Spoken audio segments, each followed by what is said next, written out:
Assalamualaikum warahmatullahi wabarakatuh. Shalom, Om Swastiastu, Namo Buddhaya, salam kebajikan dan salam sejahtera bagi kita semua. Salam literasi. Halo teman-teman generasi Z yang kritis dan satset. Perkenalkan, nama saya Iswa Putri dari SMP Negeri 11 Kota Sukabumi. Topik bertutur saya pada kesempatan kali ini adalah perspektif literasi digital generasi Z. Inspirasi dan fondasi utama bagi pandangan saya adalah buku elektronik. Dengan judul buku Gaya Berbahasa Gen Z, karya Nur Salam, Emrai Salim, dan Askar Manlaya, terbitan Literasi Nusantara Abadi tahun 2024. Adapun untuk judul yang akan saya tuturkan adalah Etika Spill dan Jejak Vibe Literasi Digital Generasi Z. Teman-teman, coba spill sebentar. Siapa di sini yang merasa lebih nyaman chattingan pakai singkatan, GWS, OTW, atau bahkan emoji yang mewakili ekspresi? Nah, aku juga kok. Gen Z memiliki karakteristik unik yang didorong oleh teknologi, menciptakan bahasa yang lebih singkat, visual, kreatif, dan informal. Tapi, apakah kecepatan dan kekreatifan ini selalu sejalan dengan etika dan literasi? Mari kita akui, Gen Z punya gaya komunikasi yang nyeleneh tapi syarat makna. Pandangan artikel dari Kanal Pengetahuan Psikologi Universitas Gadjah Mada yang ditulis oleh Aida Nabila menyebutkan bahwa bahasa kita ini lahir karena sosial media seolah menjadi kehidupan kedua bagi kita. Kita lebih memilih komunikasi yang cepat, ringkas, dan visual. Itulah yang membedakan kita dengan generasi sebelumnya. Ini adalah kekuatan kita. Tapi, di balik kecepatan dan kekreativitasan itu, tersembunyi sebuah pertanyaan besar. Sudah seimbangkah antara keterampilan teknologi dengan kesadaran literasi digital kita? Mari kita lihat situasi yang sering terjadi.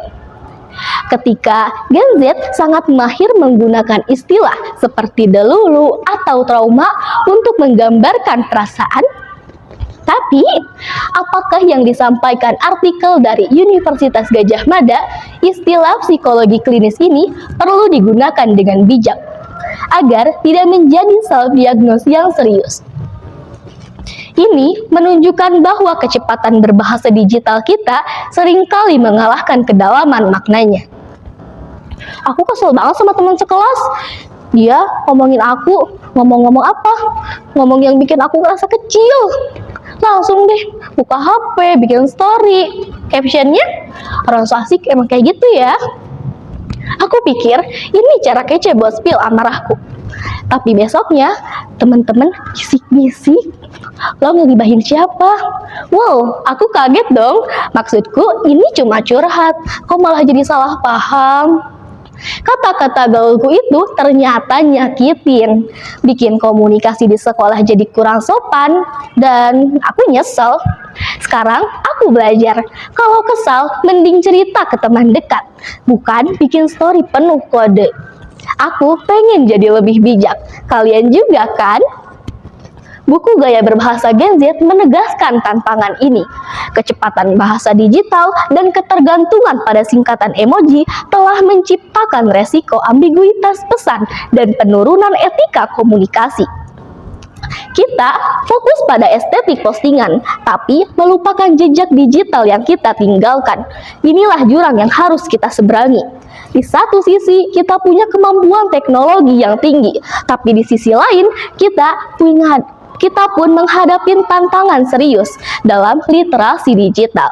Solusinya bukanlah dengan menjadi formal atau kaku.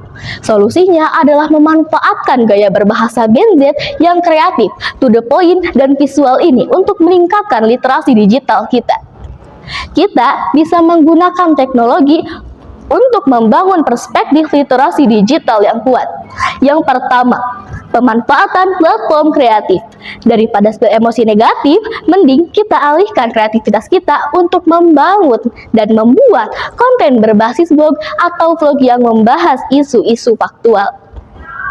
Buku ini merekomendasikan blog sebagai wadah menarik dan kreatif untuk mengaplikasikan kompetensi literasi kita. Ini adalah gaya berbahasa kreatif kita yang diarahkan pada solusi. Yang kedua, etika dan kesadaran vibe. Kita harus menerapkan prinsip kehati-hatian dalam berkomunikasi. Sebelum posting pesan yang mengandung singkatan atau makna ganda, berhentilah sejenak. Jika konteksnya formal atau penting, gunakan bahasa yang efektif dan terperinci. Teknologi draft pada ponsel bisa menjadi alat bantu sederhana untuk menunda impuls emosi. Gen Z harus sadar, gaya berbahasa kita punya kekuatan untuk memengaruhi audiens. Mari kita gunakan kekuatan ini untuk menciptakan lingkungan komunikasi yang inklusif, menjalin hubungan profesional, dan meningkatkan keterampilan komunikasi kita. Teman-teman, buku Gaya Berbahasa Gen Z mengingatkan kita untuk harus menjadi arsitek di dunia digital kita sendiri. Kita tidak boleh dikendalikan oleh kecepatan platform. Kita harus melihat situasi, menemukan solusi, dan melalui literasi digital, memanfaatkan teknologi yang kita kuasai. Mari kita pastikan setiap singkatan, setiap typo yang kita buat memiliki etika yang kuat. Jadikan jejak digital kita sebagai bukti generasi Z yang tidak hanya cepat, tapi juga bijak. Sekian bertutur dari saya, Iswa Putri, dari SMP Negeri 11 Kota Sukabumi. Terima kasih. Wassalamualaikum warahmatullahi wabarakatuh. Salam literasi.